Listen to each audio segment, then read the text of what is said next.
చద్ది with రాగి ముద్ద చూపిస్తానండి. రాగి ముద్ద తీసుకొని దాంట్లో వేడి నీళ్ళు కలుపుకొని బాగా నున్నగా కలుపుకోవాలండి. తర్వాత బాగా కాచి చల్లార్చిన గోరువెచ్చని పాలు కలుపుకోవాలి. ఆ రెండు మిశ్రమాన్ని బాగా కలిసేటట్లు కలుపుకోవాలి. తర్వాత ఒక 3 స్పూన్ల పెరుగు వేసుకొని ఆ 3 మిశ్రమాలు బాగా కలిసిపోయేటట్లు బాగా చేతితో కలుపుకోవాలండి.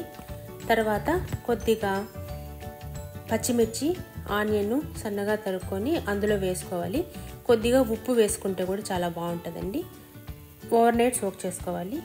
మార్నింగ్ సోక్ చేసుకున్న దాన్ని బాగా కలుపుకొని కప్స్లో వేసుకొని సర్వ్ చేసుకుంటే మంచి B12 సోర్స్ బాగుంటుందండి. విటమిన్స్ కూడా చాలా బాగుంటాయి.